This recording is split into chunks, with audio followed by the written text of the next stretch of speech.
Chapter 1156. Maddox continued to cry out wildly, his sides letting out terrifying ringing sounds. The demon raven Storm continued to attack Wilbur with a threatening aura. Countless three-eyed ravens threw themselves at Wilbur before exploding into the air in the form of rampant spirit energy. The scarecrows brandished their scythes, slashing at Wilbur in a frenzy that made his spiritual flames flash. Wilbur sneered coldly.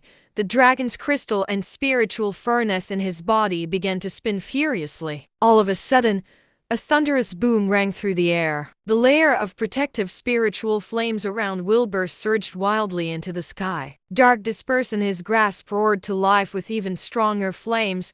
A complete set of inscriptions appeared as the flames burned on. A burst of powerful energy surged out as Dark Disperse grew to several meters long. The scarecrows and ravens near Wilbur were destroyed at once, turning into rampant spirit energy and flowing everywhere. Maddox's rampant attacks were completely blocked off by Wilbur. The dark side let out explosive noises as it collided with the Dark Disperse, letting out countless waves of rampant spirit energy as the winds continued to howl. The Dark Disperse continued to leave wounds on Maddox's body. Yet the ravens and scarecrows, once they had turned into rampant spirit energy, returned to the Abyss Staff at once before returning to Maddox's body. Following that, more scarecrows and ravens would appear in a relentless cycle. Maddox's state also seemed completely unaffected by Wilbur's physical attacks. Maddox continued to attack Wilbur, letting out a garbled laugh. "Young man,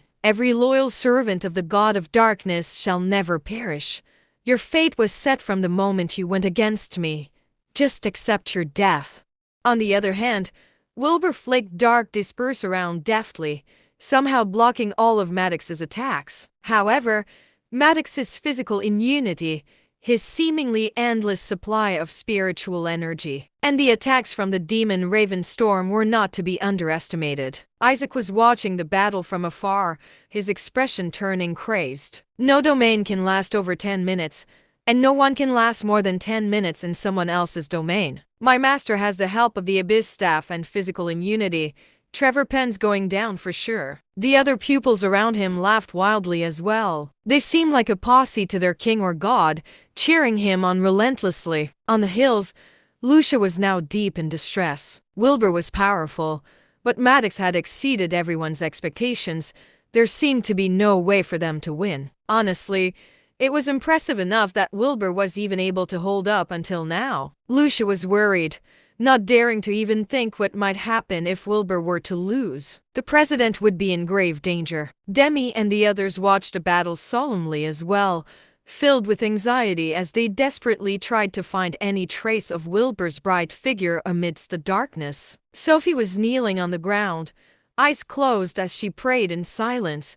She seemed oblivious to the outside world. Just then, Wilbur shouted to Maddox in the middle of his domain, "Is that all you've got?" Maddox let out a crazed laugh and said, "It's more than enough to take you down." Wilbur sneered coldly, "If you have nothing else up your sleeve, I'll be sending you to hell now." As he spoke, Dark Disperse flew out of Wilbur's grasp with a powerful wave of spiritual energy, hurtling toward Maddox. He added dozens of spells to it in the blink of an eye, shouting, "Thunder bombs!" All at once, a formation several meters wide appeared above his head. The formation was covered in runes. 9 large balls of lightning appeared, with each of them the size of a human head and radiating a terrifying aura. It was a higher order spell.